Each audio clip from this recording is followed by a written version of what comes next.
તો નમસ્કાર દોસ્તો, ફરી એકવાર સ્વાગત છે આપનું ગુજરાત અપડેટ ચેનલની અંદર। તો દોસ્તો, આ વિડીયોમાં આપણે ગુજરાતી સમાચાર ખેડૂત માહિતી વિશે માહિતી મેળવવાના છીએ। તો વિડીયોને લાઈક કરી દેજો અને ચેનલને સબસ્ક્રાઈબ ના કરી હોય તો ચેનલને સબસ્ક્રાઈબ કરી લેજો। તો દોસ્તો, પહેલી ખબરની વાત કરીએ તો કડાકા ભડાકા સાથે વરસાદની આગાહી। એક તરફ ગરમીનો પ્રકોપ ગુજરાતમાં વધી રહ્યો છે તો બીજી તરફ અમુક સ્થળે અમી છાંટણા પણ પડ્યા છે। આ વચ્ચે હવામાન નિષ્ણાત અંબાલાલ પટેલે નવી આગાહી કરી છે। તે અનુસાર 24 મેથી 4 જૂન વચ્ચે રાજ્યમાં રોહિણી નક્ષત્રમાં વરસાદની શક્યતા છે। ગુજરાતમાં ચોમાસું વહેલું શરૂ થઈ શકે છે। આગાહી કહે છે કે 17 જૂન પછી રાજ્યમાં ગાજવીજ અને પવન સાથે વરસાદ વરસશે। આ વર્ષે રાજ્યમાં ભારે વરસાદ વરસી શકે છે। તો દોસ્તો, આગળની ખબરની વાત કરીએ તો ભારે તોફાન સાથે વાવાઝોડું સર્જાયું। પશ્ચિમ બંગાળમાં તોફાન અને વીજળીના કારણે ભારે તારાજી સર્જાઈ છે, જેના કારણે બંગાળ રાજ્યમાં 12 લોકોના મોત થયા છે। આઈએમડીના જણાવ્યા અનુસાર આગામી થોડા દિવસોમાં વાવાઝોડું અને પવન ચાલુ રહેશે, તેમજ રાજ્યના અનેક જિલ્લાઓમાં વીજળી પડવાની ચેતવણી આપવામાં આવી છે। સીએમ મમતા બેનર્જીએ આ દુર્ઘટનામાં થયેલા મોત પર દુઃખ વ્યક્ત કર્યું છે। તો દોસ્તો, આગળની ખબરની વાત કરીએ તો ટ્રેક્ટર ખરીદવા સહાય જાહેર। ખેડૂતો માટે મિની ટ્રેક્ટર અને ટ્રોલી ખરીદવા ગુજરાત સરકારે આઈ ખેડૂત પોર્ટલ ઉપર નવી યોજના શરૂ કરી છે। બાગાયતી ખેતી કરતા ખેડૂતોને કુલ ખર્ચના 40% અથવા તો વધુમાં વધુ 2 લાખ રૂપિયાની સહાય આપવામાં આવશે, જેમાં મિની ટ્રેક્ટર ટ્રોલી સાથે 20 HP સુધીનું લેવા માટે ખર્ચના 40%, વધુમાં વધુ 2 લાખ રૂપિયાની સહાય આપવામાં આવશે। 3 વર્ષથી ઉપરના 0.50 હેક્ટર વાવેતર ધરાવતા ખેડૂતને આ સહાયનો લાભ મળવાપાત્ર થશે। 6 વર્ષે એક વખત સહાય મળવાપાત્ર રહેશે। સહાય મેળવવા તમે અરજી ફોર્મ લઈ ખેડૂતની વેબસાઇટ પર જઈને ભરી શકો છો। તો દોસ્તો, આગળની ખબરની વાત કરીએ તો દરેક ખેડૂતને દર મહિને 3000 રૂપિયા મળશે। પીએમ કિસાન યોજનાની સાથે કેન્દ્ર સરકાર દ્વારા પ્રધાનમંત્રી કિસાન માનધન યોજના પણ શરૂ કરવામાં આવી છે, જેમાં ખેડૂતોને આર્થિક સહાય આપવામાં આવે છે। પીએમ માનધન યોજના હેઠળ સરકાર ખેડૂતના ખાતામાં દર મહિને 3000 રૂપિયા ટ્રાન્સફર કરશે। આ યોજના હેઠળ ખેડૂતોને માસિક 3.3 હજારનું પેન્શન આપવાની જોગવાઈ છે, જ્યારે આ યોજનાનું પ્રીમિયમ પણ કિસાન સન્માન નિધિ યોજનાની રકમથી કાપવામાં આવે છે। આ માટે તમારે એક અલગ ફોર્મ ભરવાનું રહેશે।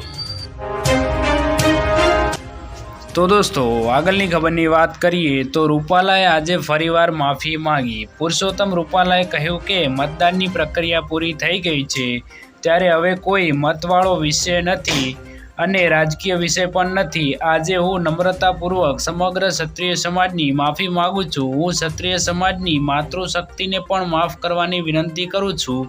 મારા નિવેદનોને કારણે વમણો સર્જાયા અને જાહેર જીવનમાં મારા 40 વર્ષના ગાળામાં સૌથી કપરા સમયમાંથી મારે પસાર થવું પડ્યું છે કે મારી ભૂલ થઈ ગઈ, મારાથી ભૂલ થઈ ગઈ, જેનાથી ક્ષત્રિય સમાજને ઉત્તેજિત થવું પડ્યું, મારી પાર્ટીને પણ સહન કરવું પડ્યું, જે ઘણું પીડાદાયક રહ્યું છે। હું નમ્રતાપૂર્વક ક્ષત્રિયોની માફી માગું છું। રૂપાલા માણસ છું, માણસ માત્ર અને ભૂલને પાત્ર, એવું રૂપાલાએ જણાવ્યું છે। તો દોસ્તો, આગળની ખબરની વાત કરીએ તો ખેડૂતોનો વીમો ખવાઈ ગયો।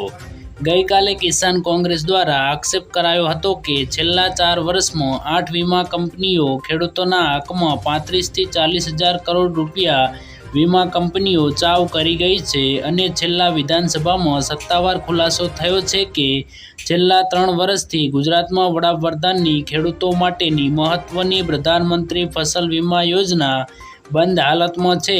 આજે કૃષિ મંત્રી દ્વારા સત્તાવાર ખુલાસો કરવામાં આવ્યો છે કે વીમા કંપનીઓના પ્રીમિયમના દર ઊંચા આવવાથી 3 વર્ષથી આ યોજના બંધ છે। તો દોસ્તો, આગળની ખબરની વાત કરીએ તો દર મહિને 1200 રૂપિયા પેન્શનની યોજના। ગુજરાતમાં વૃદ્ધ વડીલોની સરકારનો સામાજિક ન્યાય અને અધિકારિતા વિભાગ કામ કરે છે, જેમાં સરકાર નિરાધાર વૃદ્ધ પેન્શન યોજના ચલાવે છે. પેન્શન પાત્ર લાભાર્થીઓને માસિક સહાય મળે છે. 60 થી 79 વય જૂથના લોકોને મહિને 750 અને 80 વર્ષથી વધુ માટે 1000 રૂપિયા મળે છે, જેમાં 500 રૂપિયા રાજ્ય સરકાર દ્વારા આપવામાં આવે છે. અરજી કરવા ગ્રામીણ વિસ્તારોમાં વીસીઈની અને શહેરી વિસ્તારોમાં મામલતદાર કચેરીની મુલાકાત લેવી જરૂરી છે. તો દોસ્તો, આગળની ખબરની વાત કરીએ તો અકસ્માત બાદ 5 લાખની સહાય. માર્ગ અકસ્માતમાં ઘાયલ થયેલા લોકોને સમયસર સારવાર આપવા માટે કેન્દ્ર સરકાર નવી યોજના લાવશે. માર્ગ અકસ્માતનો ભોગ બનેલાને 5 લાખ સુધીની મફત તબીબી સારવાર આપવામાં આવશે. આ અંગે ચંદીગઢમાં એક પાયલોટ પ્રોજેક્ટ શરૂ કરવામાં આવ્યો છે. કેન્દ્રએ કહ્યું છે કે પ્રોજેક્ટના પરિણામોના આધારે આ યોજના સમગ્ર દેશમાં લાગુ કરવામાં આવશે. અકસ્માતના દિવસથી 7 દિવસ સુધી મફત સારવાર આપવામાં આવે છે. તો દોસ્તો, આગળની ખબરની વાત કરીએ તો ચૂંટણીને લઈને મોટું અપડેટ આવ્યું. 7 મેના રોજ ગુજરાતમાં લોકસભાની ચૂંટણી માટે મતદાન થયું હતું, જેને લઈ ચૂંટણી પંચે આંકડા જાહેર કર્યા છે. તેની અનુસાર ગુજરાતમાં 25 લોકસભા સીટ પર 4,79,82,446 મતદાતા હોવા છતાં 2,88,54,130 લોકોએ વોટ આપ્યો. આમ 1,91,28,316 લોકો મત આપવા જ ના ગયા. અમરેલી, અમદાવાદ વેસ્ટ અને પોરબંદર લોકસભા સીટ તો 10 લાખથી ઓછા મત પડ્યા. તો આ મામલે કેમ ગુજરાતીઓ પાછળ રહ્યા? કમેન્ટ કરી તમારો કારણ દર્શાવજો મિત્રો. તો દોસ્તો, આગળની ખબરની વાત કરીએ તો ખેડૂતોની આશાઓ ઉપર પાણી ફર્યું. ખેડૂતો માટે દેવા માફીને લઈને ખૂબ જ અગત્યના મહત્વના સમાચાર આવી રહ્યા છે. ખેડૂતો ઘણા વર્ષોથી દેવા માફીની માંગ કરતા આવ્યા છે. 2022માં ગુજરાતમાં વિધાનસભાની ચૂંટણી હતી, ત્યારે ખેડૂતોની એવી આશા હતી કે ચૂંટણી પહેલાં દેવા માફીને લઈ કોઈ સમાચાર આવી શકે છે, પણ ત્યારે કોઈ જાહેરાત થઈ નહીં.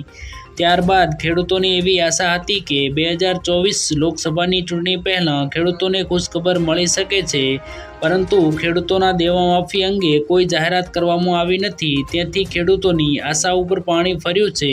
માત્ર કોંગ્રેસ સરકારે એવું જણાવ્યું છે કે જો તેની સરકાર બને તો મોદી સરકારે જે ઉદ્યોગપતિની લોન માફ કરી છે તે રકમ ખેડૂતોની લોન માફીમાં વાપરવામાં આવશે. તો દોસ્તો, આજના વિડીયોમાં આટલું જ. જો વિડીયો પસંદ આવ્યો હોય તો વિડીયોને લાઈક કરી દેજો અને આપણી આ ચેનલને ગુજરાતી સમાચાર માટે તેમજ ખેડૂતો સમાચાર માટે આપણી આ ચેનલ ગુજરાત અપડેટને સબસ્ક્રાઈબ જરૂરથી કરી લેજો.